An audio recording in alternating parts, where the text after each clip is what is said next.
Hi, everyone, and welcome to the webinar today on the 8 principles of sustainable fundraising. Thank you for being on time. And for those of you who are joining from India, I wish you a very happy Republic Day. Um, so, today's topic, the 8 principles of sustainable fundraising, is a novel and comprehensive system of fundraising that's founded by Larry C. Johnson, our speaker today, and it aims to make fundraising both simple and sustainable for nonprofits like you. So it's such an honor today to have Larry join us all the way from Idaho, USA. Uh, Welcome to the session, Larry. My pleasure, Mayura. Thank you for inviting me. Great. So let me quickly introduce Larry to all of you. Like I said, he's the founder of the 8 Principles and also the author of an award-winning book by the same name. He's an internationally renowned fundraising expert, and he's based out of Idaho, USA. Such a pleasure to host him, and I thank him on behalf of all of us for joining us this early in the morning. It's only 7 a.m. where he is. So thanks, Larry. Let Well, me introduce myself. For those of you who are meeting me for the first time, I organize NetSquared Bengaluru, and I'm also the founder of Shrika Marketing for Nonprofits. We are an integrated marketing and communications firm that's dedicated to the social sector. So it's time to introduce our organizer, which is NetSquared. NetSquared is a global network of Tech for Good meetups, and it's a program of TechSoup. The Bengaluru NetSquared chapter is one of the 128 chapters, all voluntarily run across 41 countries. In India, both NetSquared and TechSoup are represented by the NASCOM Foundation. So without further ado, I request Larry to take over. Larry, please share your screen and I'll stop sharing mine right now. all right. Well, let me get my act together here. Let's see. Here we go. Put this away. And let's see. I gotta do it this way. Hold on. I meanwhile request all of you to turn off your microphones and video. At the end of this session, we'll take up audience questions. So please keep them coming. You can share them in the chat feature, and I will definitely take them up for you. Okay, let's start from the beginning here. Play from start. There we go. Well, it's a pleasure to be with all of you on the other side of the world from me. But still, I'm going to be in India later this year, and I'm looking forward to being there, and hopefully I'll meet some of you while I'm there. The name of my presentation, it's just going to be about 15, 18 minutes. And then after that, there's going to be plenty of opportunity for questions. And I look forward to receiving those and chatting with you. But the name of my presentation is Press Play, Not Pause. And the reason for that is, this last year, India, as well as the United States, has experienced what's known as a black swan event. And that's simply in economics, something that's unpredictable. And it was a surprise to all of us. So we're talking about the pandemic, and it exploits and it magnifies the pieces of our system that are vulnerable. And I think we've all seen that both in our own personal lives, as well as the lives of the organizations that we work with in our communities. And it causes losses beyond which you can really predict. This is not, a year ago this time, no one was really thinking that we would be where we are today. And the goal here is not to try to predict these things, but to build robustness to negative events and exploit the positive events. And this is what we're going to be talking about today, and why the 8 principles are so important for generating revenue for nonprofits. A lot of you do what I call as a transactional fundraising, and that would be things that you ask for money, you ask for grants, and then you you obviously are experiencing issues there, and my advice is to continue as appropriate, but begin to shift your program as soon as possible. if you have had the good fortune or the foresight to begin to develop relationships with your donors, you can go ahead and begin to inform and solicit them according to their known donor interest and strengthen your culture. Now, here's something that's very important. When you're trying to attract philanthropic funds, it's important that you don't come across as begging. Um, Things like, we need it more than ever, things look bleak, here's how you can help us. The message that sends to a potential donor is very different. The message it sends is, we're incompetent, we didn't plan ahead. And I know that's not what you intend, but that's what's communicated. And then the response to the donors would be, I don't trust you, I'll look elsewhere. And then also, it's important not to shame your potential supporters. We deserve it, you have too much, you're not aware of what's important. Well, the message that sends to your donors are, we're morally superior. And the response is, you're only interested in my money. What the hell who do you hell think you are? So the key, and we're going to be getting into this a little bit more, is that when you reach out and you engage your donors, and you engage them by inviting them to be part with you. Together we'll succeed. We're sacrificing by whatever. Let's make decisions together. And the message you send your potential donors are, we want a partnership with you. Success involves everyone. And the response to the donor is, I'm ready, let me help.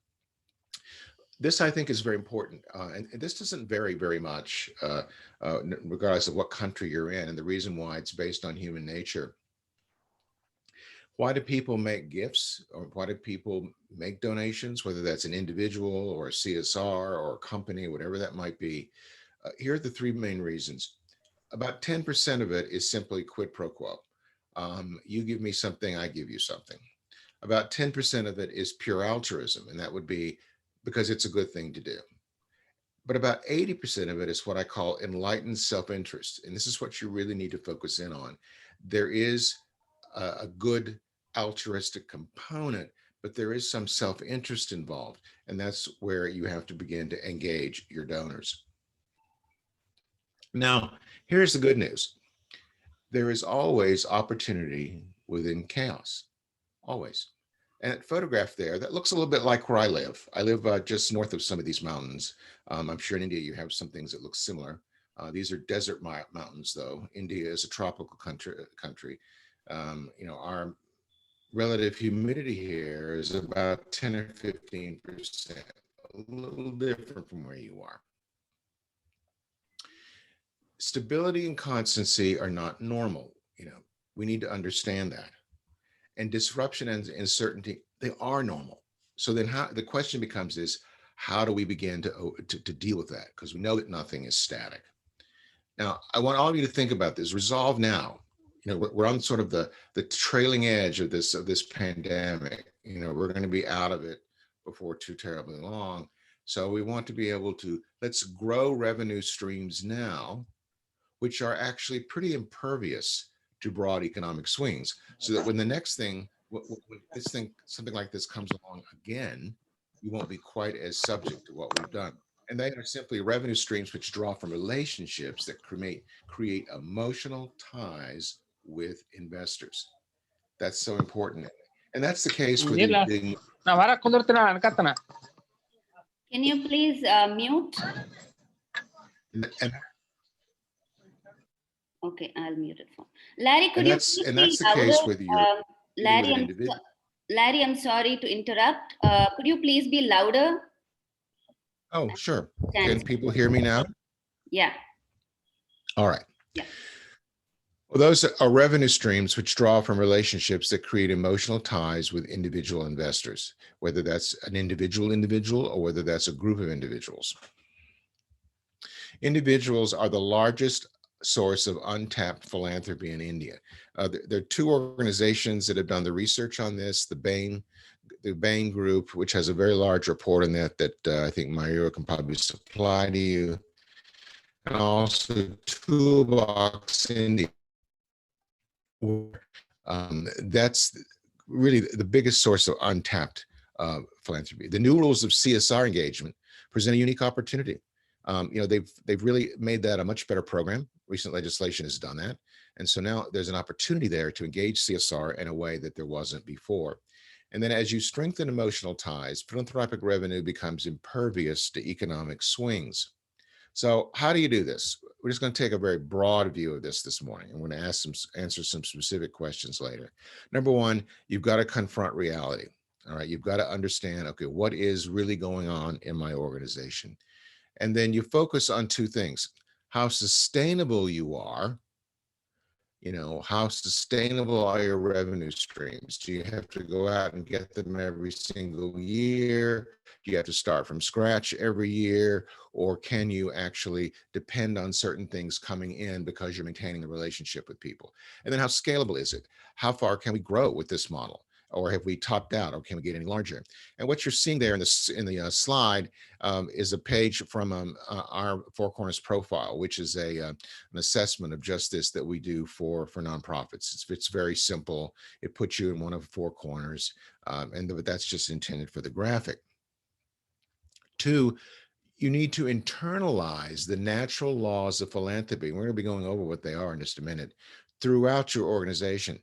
Fundraising is not just for the fundraiser. Fundraising is for every single person in your organization. And the reason why is because you're dealing with people all the time that have some relationship to the fundraising process. And so having everyone in your organization understand how the money is generated, where it comes from, they're in a much better position to engage with those people when they do come in contact with them. And here they are. Now, I call these the 8 principles of sustainable fundraising. I simply put names on these. These were not something I invented. I did not create this. These are those natural laws that transcend time, place, culture. Um, Obviously, the methods of raising money between here and India are different. For instance, one of the things I learned early on as I began to get to know India is that you don't really use direct mail there to raise money.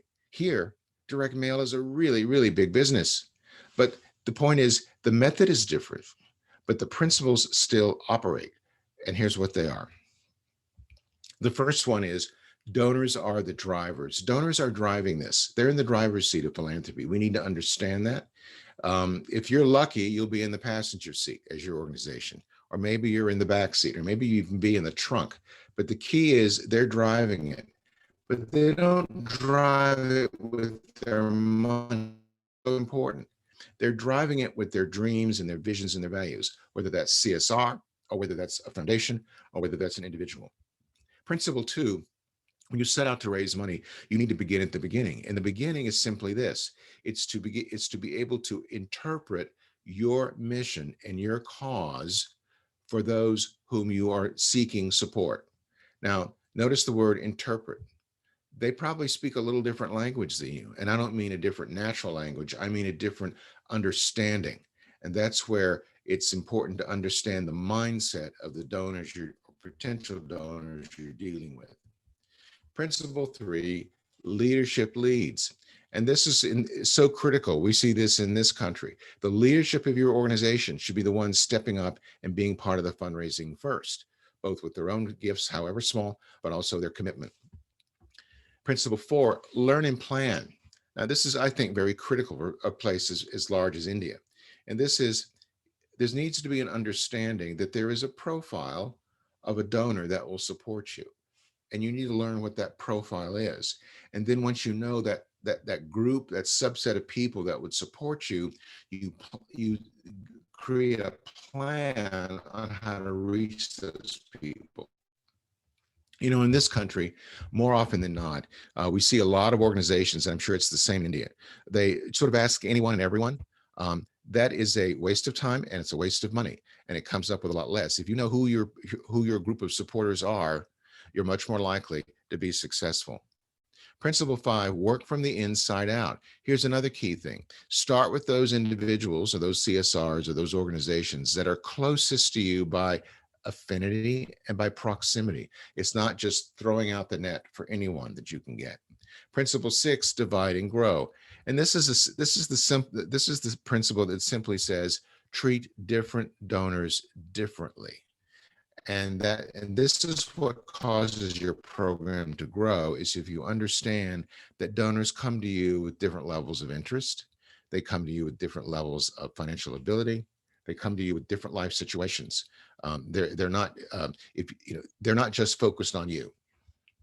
Principle 7, renew and refresh. This is something that American nonprofits really struggle with, and that is to renew their donors from year to year. The average one-year renewal rate in this country is only 40%.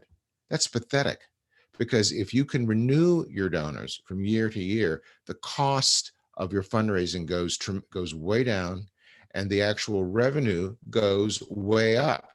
Now, you do have to refresh, you have to add donors from time to time, but the key is to put more of your focus on renewing your donors and then adding new ones. Principle 8 is invest, integrate, and evaluate. You have to invest in your program. It does cost a little money to raise money. You have to integrate your appeals. The number one negative for donors is getting asked too often, getting nickel and dime, as we say in the US. So that you need to integrate your appeals so that it comes to them as a single proposal. And then evaluate your program from year to year.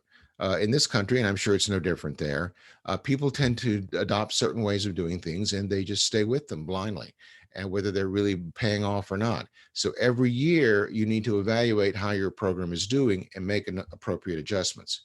These are the 8 principles. Now, so how do you take these and make them work for you? Okay, they have to become embedded in your culture. And as the principles are internalized, you create a plan to address methods, resources, and timeline, which is your process. And then you allow the principles to inform your work. Now, this is what we do with the 8 principles, is we train people to do this. You select the methods then which work for you. Once you know the principles, you can select a set of methods that will work for you. This is why they work anywhere, whether they're here or in India. You're not really focused on methods. You're focused on methods that work for you within the umbrella of understanding how philanthropy works. Now, let me show you this picture here. Those of you who don't know me, but I love motorcycles. And I have a Harley, which looks a little bit like that one, actually. And that picture is not me, but it's taken in an area that looks like where I live, these big open spaces. And on a nice dry road, motorcycle is a perfect thing to have. It's a lot of fun. But conditions change. Therefore, methods need to change. And this is what I'm saying. The principles don't change, but the methods change. Because here's a photograph of where I live sometime, up about an hour and a half from me, up in the mountains. And I go skiing. Now, I wouldn't begin to ride a motorcycle there, but I took a totally different vehicle there because of the road conditions. And this is what I'm stressing. Your methods may vary from the ones that we use or the ones that are used elsewhere in your country or from other kinds of nonprofits, but the principles remain the same. And that's the key piece. And so then you must create a program which ultimately builds relationships with your investors. That is the key. And here's something that I think is really kind of exciting, or it should be exciting for you, is, I've gotten to know, I've not been to India yet, but over the past several months, I've been meeting them online on Zoom. And I've really gotten to know some Indian people. And what's really struck me about your country is how interested people are in other people and how interested they are in me. And they want a relationship with me. And that bodes well for this kind of fundraising. And I was very pleased with that. So what does that look like? This is what it looks like when you can build a path that shows donors how to reach their dreams. See, the key is it's their dreams, not your dreams. But in reaching their dreams, you also fulfill your dreams. And I want you to, here's something else I want to focus on. It's an act of the will. You're going to decide you're going to do this. It's not ability, it's the will. You change, I tell people all the time, being successful in fundraising is about 90% of what you're thinking and only 10% of what you're doing. I want to focus on that.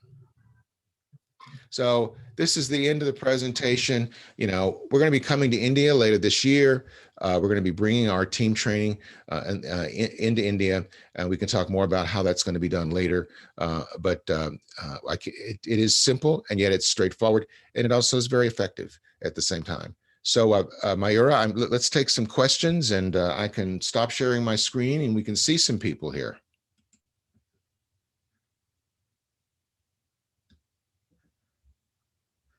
Okay.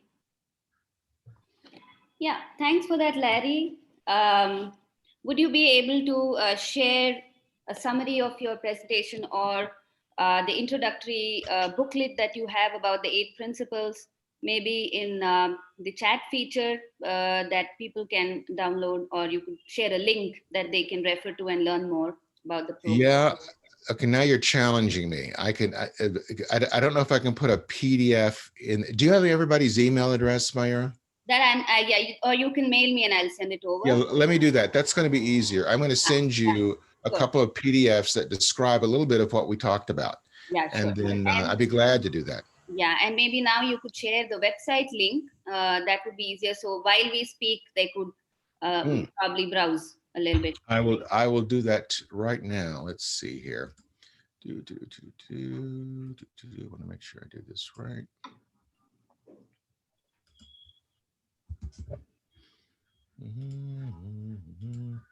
Into the chat. All right, let's see here. To everyone. And Okay. So there it is.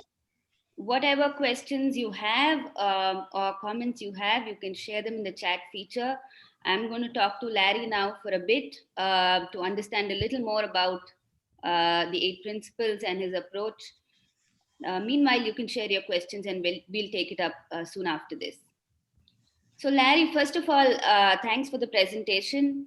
And I want to start by asking you what made you or what prompted you to come up with the 8 principles? Did you find any gaps in fundraising that you wanted to, fill? What made you come up with this? Well, a couple of things, Mayura. I've been in this business 30 years. And I began my career working for the top consulting firm in this business. I worked for them for 7 years, and I learned pretty quickly that what they were telling their clients, and these are very highly paid consultants that really only work with the top nonprofits, what the advice they were giving their nonprofits would apply to anyone, not just the big guys, but the small people too. But the difficulty was, and we have about 4 or 5 of these firms in this country today. Their business model just won't allow them to work with small organizations. They charge very high fees. Their per diem fees in this country are $12,000 and $14,000 a day. Well, that limits who they can work with. Also, there aren't that many of them. So after I left the consulting firm, I worked in higher education for about 15 years. I served 4 universities as chief advancement officer, chief fundraiser, and then I went in for my own business. But I always thought, it's a shame that more people can't have access to this information because anyone can apply it. So when I wrote my first book, The 8 Principles, came out in 12, I thought, this is what I'm going to do. First of all, the book is written in standard English. There's no jargon in it. And everything we do, by the way, all of our training, all of our materials, it's all in plain English. There's no fundraising terminology per se in it. No technical terms are in it. And I wanted to say here, you can understand this. This is not that tough.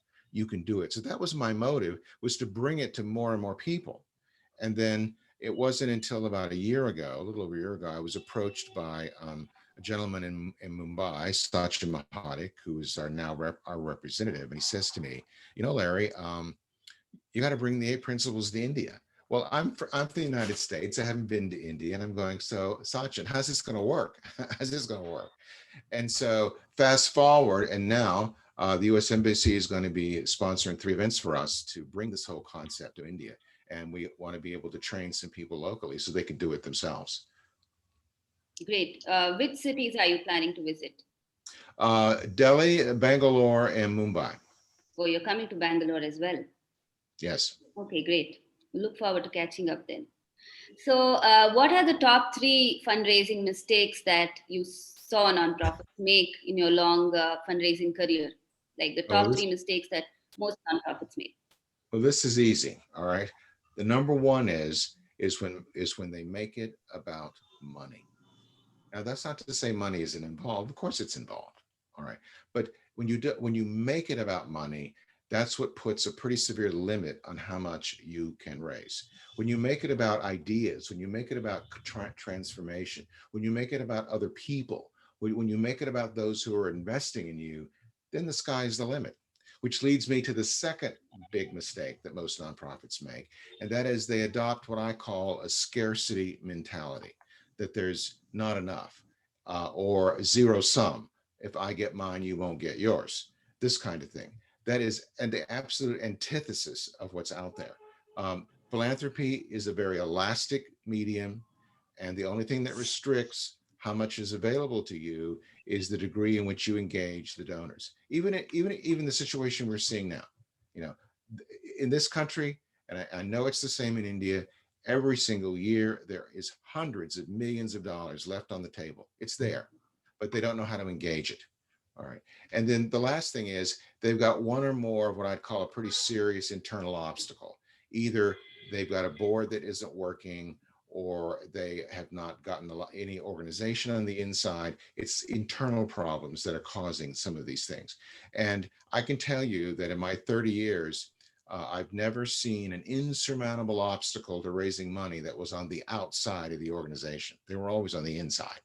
And when we fix those, then everything else kind of floated. So yeah, those are the top three. They're easy. Great. And I think those are universal, right? Applicable Yes, to yes, they nonprofits. are. And the reason why is human nature is universal. Yeah, You know, true. we may dress differently, we may eat different things, have different cultures, Mhm. but fundamentally, we all have the same motives for what we do. And do you see more of these problems in smaller NGOs than larger, or is it the same across the board? You see the same problems, you see them more acutely in smaller nonprofits. Um, and the larger nonprofits have a lot more momentum. So it covers up for some of these mistakes because they have momentum. But even they have to keep some level of allegiance to these things if they're going to maintain their momentum. But that is one of the things that keeps small organizations small, is because they have these dysfunctions. Right. So I know that you work with both fundraisers and philanthropists. So that is people who are raising funds, the nonprofits, and then the donors. So do you see Yes. a great? Do you see a mismatch between how donors or philanthropists and fundraisers approach fundraising? Oh, Mayura, that is one of the big issues in fundraising. I've had the pleasure of working with a lot of philanthropists in my career. In fact, that's one of the, people kind of say, oh, fundraising. I don't think I want, oh, I'm afraid of fundraising. When you're a fundraiser, you get to meet some of the best people in the community. They're great. They're wonderful people. And Right. these people have their own struggles. They have their own concerns. And one of the big mistakes that nonprofits make is that they think that it's all about them, and it's not. And you see, donors really want to engage with nonprofits, but the nonprofits are so driven by their program or the need for money, they can't look at the philanthropist as a person who's trying to invest. I'll give you a real example of this, personal example.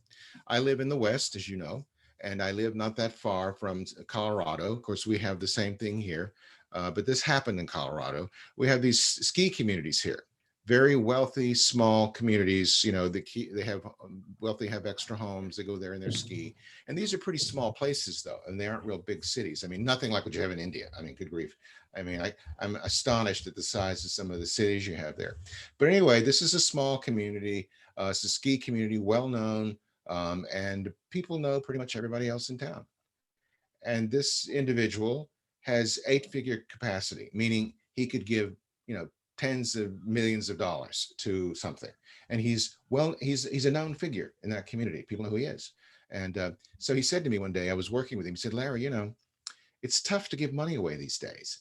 Well, you would think that the reason he said that was because there were so many demands on it that he couldn't decide. Okay. That would be the conventional reasoning. Oh, but no, that's not what he meant. What he meant was he couldn't get the attention of the organization that he really wanted to support. Think about that. He told me the story of making multiple phone calls to get a call back from the CEO, from the executive. He finally got one. And then when he got this woman on the phone, all she wanted to do was to invite him to her fundraising event. And he said to her, I don't want to come to your event. That's not my interest. And then she said, well, I'll put you on our mailing list. I don't want to be on your mailing list. You see, he was so frustrated. This person couldn't engage him and say, so, Bill, what are you really interested in? How can I help you? That's what I'm talking about. Mm-hmm. Right. I hear you. And Uh, by mhm. the way, I've talked since I've been starting this work in India. I've talked to several CSR heads who tell me the same story Right. that they're talking languages and the nonprofits can't talk to them back. That's one of the big mismatches. Absolutely. Yeah. And I think even from the philanthropists' angle, especially the CSR donors, they have a very specific set of requirements and formats in which the appeals need to be made. And yes, there is a huge mismatch in the NGOs being able to fulfill that. That's true. Um, Mhm. I am seeing all of your questions and I will take them up soon. So, Larry, let's talk about how fundraising has changed, let's say in the last 10 years. Have you seen a great change in the way funds are being raised or the expectations of donors? And how much has technology got to do with it? Well, it's a little bit of both. Let's take expectations of donors first, and then we'll get into the technology piece. When I first started in this profession, getting a question about outcomes or effectiveness rarely was raised unless you were talking about a very large gift. In this country, at that time, over $100,000 at least. All right. Now, in the last 10 years, I've seen that really change, especially with the young generation, where for a gift of $50, they want to know all about what it's going to do and how it's going to affect people. They want those questions come up, and a lot of nonprofits really struggle to answer those questions, and that's something that they're going to have to really address if they're going to be able to engage people in the future. That's one thing. And then in technology, technology is always a good thing and a bad thing. All right. when I first started doing this, Meyer, and I'm going to date myself when I say this, is that we did everything on 3x5 cards. Okay. And if you wanted to do donor research, you had to trek down to the courthouse to access all the public records. And that took time and money. And so that limited how much you could do unless you were a large organization. I mean, when I first was in higher ed, I had 3 full-time people on my staff, and all they did was research donors. That's all they did all day. And so, but now the technology is such that that kind of thing is very easy to do and is very powerful. And the other piece of it is the ability to interact with donors has become so much more powerful with the communication platforms, with the CRMs, the tracking devices to keep track of your donors, this kind of thing. That's actually a boon for small nonprofits if they will use it. That's the key, if they will use it. Now, the flip side of this, unfortunately, is the mistaken belief that technology can solve your problems. It can't. All right. It's a tool. It facilitates. It doesn't solve problems, and that's why the principles have to be in place in order to use these tools well. And in this country, and I'm sure it's not that much different in India, the tech companies' business models are to keep adding features to their product, and they raise the price. That's what they do, and that's fine. All right. But what that's created in the nonprofit community, unfortunately, is they're selling like these CRMs, these donor management systems to nonprofits. They're selling these extremely sophisticated programs that so many nonprofits barely scratch the surface of. They don't need all this power, all this horsepower. And so what I tell people a lot, I said, they're selling these organizations They're selling organizations Ferraris that need lawnmowers. Okay. Mhm. They don't need a Ferrari. They can't even get the thing out of the garage, you know? And so that's the downside. So that would be the two areas that I would talk about specifically. Got it. So, despite technology and the ease of knowing your donors while using technologies, a lot of nonprofits don't really do much donor research. And since you mentioned it, can you talk a little more about how important donor research is? Well, let's go back to principle 4, learn and plan. No, you may have a really good nonprofit and you're doing valuable work. May even be saving lives, for heaven's sakes. However, not every generous person or organization out there is going to support you. And Mayura, you've even mentioned that the CSR organizations have their own ideas of what they want to support. Well, that applies whether you're an organization or you're an individual. It's the same thing. And so that you need to know who these persons are. You need to know the kind of person that would naturally support you, the kind of organization that would naturally support you. So you have to do your research. You have to find out, who these people are and what makes them tick, so to speak. And then once you know the profile of that kind of organization or person that would support you, then you can make a plan on how to go out and reach these people, you see. But as you know, and I know, so many nonprofits, they just sort of throw it out there and see what comes back, you see. And that is such a waste of time. It's a waste of money. And these people don't have that much money to throw around.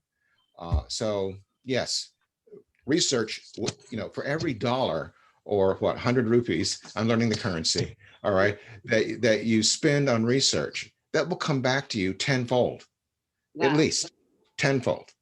Uh, and because, see, as I said, most of effective fundraising is the way you're thinking, not what you're doing. People want to run out and do something all the time. Well, that's okay. Right. Makes them feel productive because they're busy. Mhm. Okay, but it's better to be thinking about it first. Then, so when you take an action, it's a very strategic action that gets you somewhere fast. Great. That would have motivated a lot of nonprofits, I think. So, my last question to you is, what do you think the future of fundraising looks like? Well, I think it's pretty bright myself. Mhm. And first of all, in this country, I know when the pandemic first hit, a lot of nonprofits were doing the hand wringing, woe is me, the world, the sky is falling kind of thing. And what we've discovered is that, and this goes back to the fact that philanthropy is elastic. And that is that not only did giving go up to support causes related to the virus, giving went up across the board. Generosity was motivated through this event, so that to me bodes well. And then I want to speak about a couple of things that are going on in your country that I think also bode well for it. First of all, you have a growing middle class in India. That's very important for a growing philanthropic base, number one.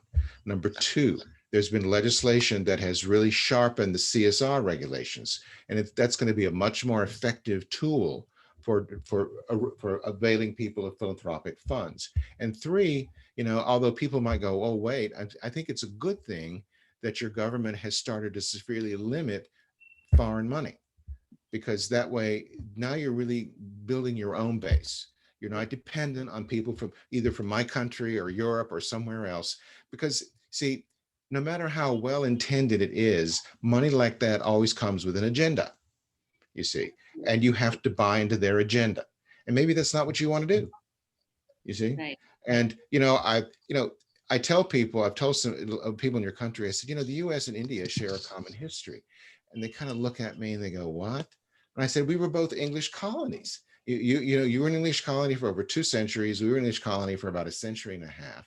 And I said that we became independent pretty much for the same reasons. The English wanted us to buy their stuff. Well, we didn't want to buy their stuff anymore. Okay. And that's what it was, is it comes with that agenda. And maybe there were some good things about it, but it came with that agenda. So I think that this is a wonderful opportunity in the life of India to really, really build a strong philanthropic community. The opportunity is there. It's just waiting. And I tell you, of all the people that I have met on Zoom, these are really well motivated people to do good things. I'm Mhm. excited to come to India later this year. Sure, we're excited to have you. So tell me, Larry, how could people attend your events in India?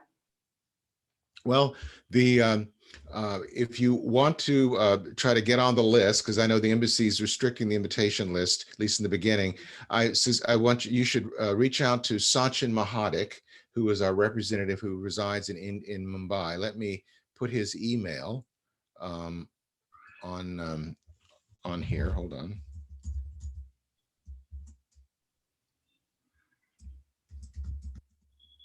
So this is a by invitation event. It is. However, um, uh, while we're in India, we're also going to be meeting with some of the business management associations. While Mm-hmm. we're there, they will be somewhat more open, and then also we're going to be selecting, and this is where some of your people could be very helpful. In each city, I want to visit at least one grassroots nonprofit. I want to Great. see things firsthand, how you're doing, what you're doing, and how I can be of service. And Right. then once the initial 3 meetings are in place, we're establishing an Indian advisory council. We have one in this country for the 8 principles. It's called the Fellows. We're going to be doing the same thing in India. If you have an interest in belonging to that group, Sachin can also discuss that with you. And then ultimately what we want to do, the reason I'm coming there is not just to come and speak and, get some warm feelings and then head back home. We really want to bring 8 principles to India. And we're going to do it. If any of you are familiar with Franklin Covey or Stephen Covey leadership, which is in India, we're going to be using the same techniques that he used when he came to India 20 years ago. And that is, we're going to be training people there who can be facilitators for their own organizations, who can train their own people over and over again. That's what we're looking to do, is to establish a presence there, so that it won't be dependent upon me, one person, to show up to try to make this happen. We really want to build a movement in India. We really want to get people thinking, because, Mayura, there's so much potential out there, and there's so much need out there. I mean, the two things together. And when I first met you, and I've met other individuals, I mean, I'm just really impressed with the motivations of the Indian people, and I'm excited for it. The opportunities there. So yes, the events that the embassy is sponsoring will be pretty much limited to about 100 people each. That's a pretty small group. But we're going to be looking at building our own advisory group, and then reaching out and identifying people who want to be facilitators themselves. And Sachin he's in Mumbai, and he's fully authorized to speak for me. Um, and so he will be working with it. By the way, he's just been invaluable in helping me navigate the Indian culture and things that I should be aware of. And because I really want to respect your country, and to come in and help as best I can and be a part of what you're doing. That's the beauty of it. I'm excited for this. This is going to be fun. Can't wait to meet you, Mayura. We'll Yes, see same you. here. Same here. Uh, So Larry has shared Sachin's email ID. So if you'd like to attend, you could reach out to him for an invitation. And like he said, Larry, are you still open to nonprofits that can request your visit in these 3 cities? Yes. Oh, yes. We've not So, solidified anything yet. We are that's still in the process of doing all that. And as I said, Sachin's responsible for that whole piece of it, and he's the one to really contact with great. that. I'm So leaning on him. great. So if you're a nonprofit in Bangalore, Mumbai, or Delhi, then you can reach out to him. And if you're a grassroots NGO, you can reach out to him and request for maybe an evaluation by him at your nonprofit. Who knows, might happen. So thanks, Larry. Thanks for that. And let's take up some audience questions. You can share your video if you'd like to now. Um, okay, so someone's asked you to brief them about, Suma Chaudhary has asked you to brief about principle to begin at the beginning again, if you could. All right. Well, begin at the beginning. When you go out to raise money, the first thing you have to have before you ever leave your door is you have to have an ability to be able to interpret what you do to those people who would support you. And they may sound simple, but remember, it's not about simply repeating or mouthing your mission statement or telling them what good work you do. Oh no, it's interpreting what you're doing through their lens, through their eyes, through their mind. And that implies that you know what's important to them, or you even know the kind of language they speak. And there again, I'm not talking about natural language. And, one thing I've seen in India, and I've seen it here, is that nonprofits tend to have their own in-group language, their own jargon, these technical terms. Well, I can tell you that technical terms turn people off. All right, they don't communicate. In this country, about the most boring websites are the websites for the Internal Revenue Service. Everyone just kind of goes, "Oh, get me away from that place." The agency that collects your taxes in this country. It's like, oh my God. So what you want to do is you want to use language that you know will communicate with them. That's so important. And that's not easy to do, because oftentimes we, if we're nonprofits, we're so excited about what we're doing and all the important things that we're doing, we communicate in our own in-group language. Well, that's really a problem. So that's when I say, begin at the beginning, learn sort of the language of how to communicate with those outside of your group. Right. So if I can interpret what you said, understand your own mission first internally, internalize it, and then learn to communicate it, right? In the Absolutely. Well, you're a marketer, Maya. You understand this. You understand how important this is, Maya. It's critical. course, yeah. So, Alex, yes, the recording will be available later on. And Chakrapani, I'll be happy to interpret if you specifically tell me what you didn't follow. So there's a question from Divya: Is the eight principles does do the eight principles mainly focus on individual donors as well as HNIs or high net worth individuals? She wants to know. Um, Yet, well, it grew out of a focus on individual donors. However, it applies whether you're an individual or you're an organization, as in this country would be a foundation, your country would be a CSR or a fund granting organization. And the reason for that is, guess what? People are people.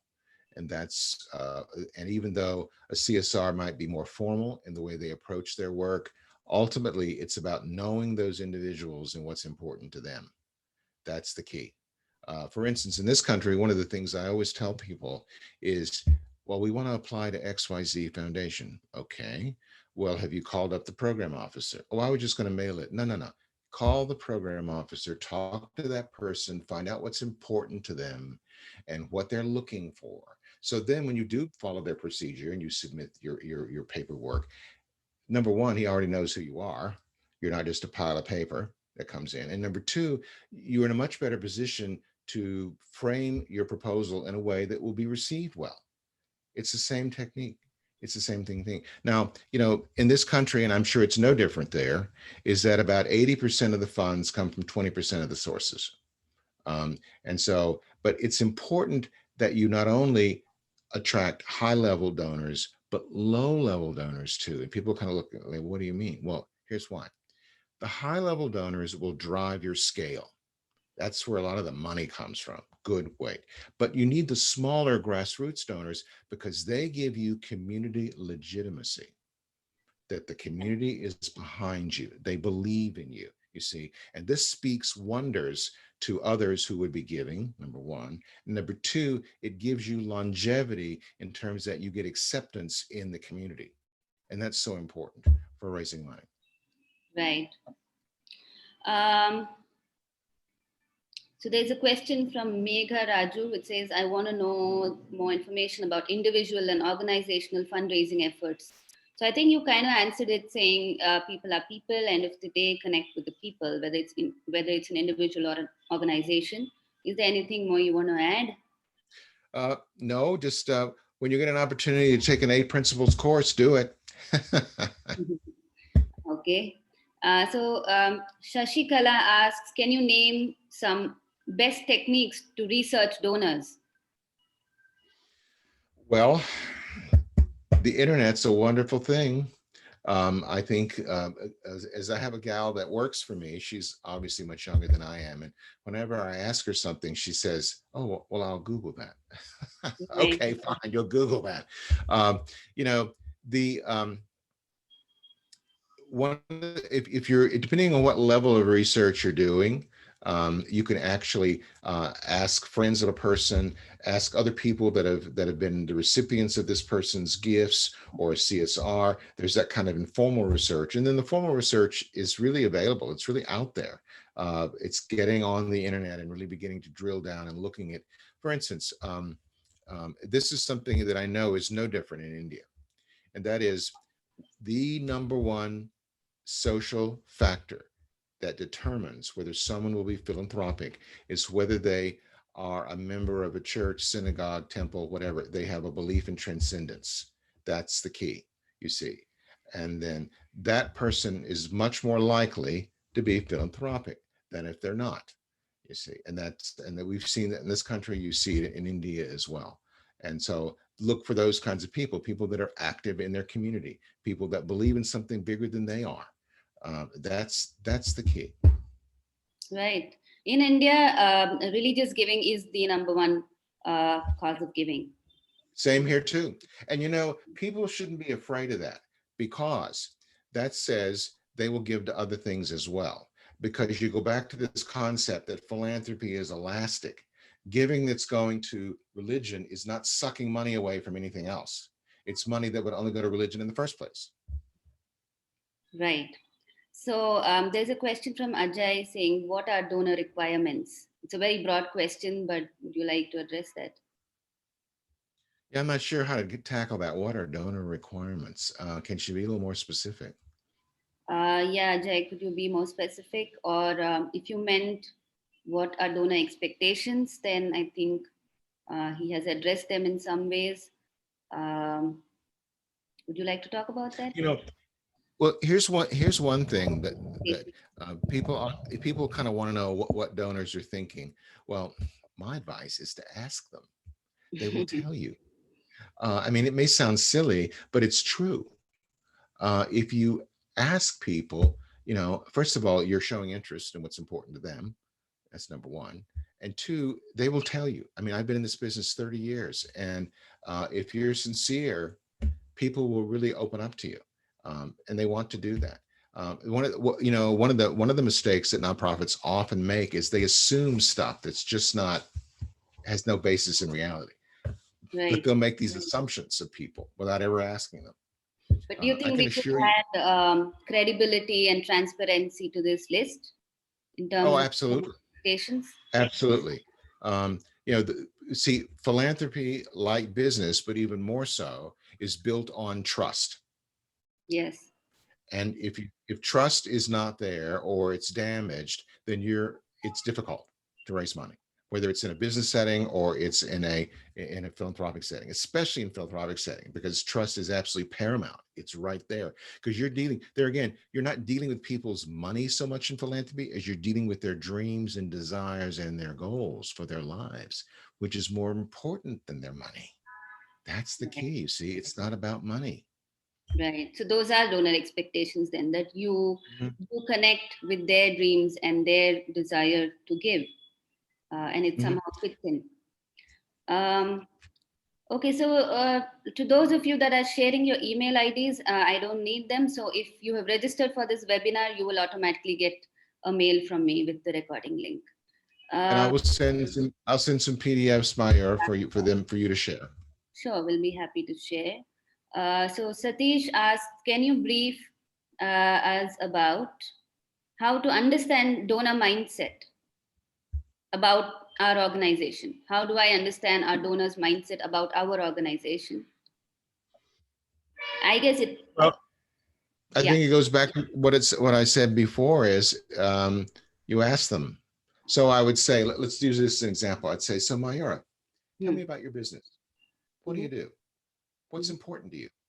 And then as I listen, and this is the key, listening, all right, is so important to listen, then I can begin to, okay, well, she said this, and I know I do that. So I'll say, did you know I do this? Do you know I do that? And then we begin to build a relationship with one another. And we see that there's points of connection, you see, as opposed to what often happens, Mayura, I really need this money. I'm saving people right and left.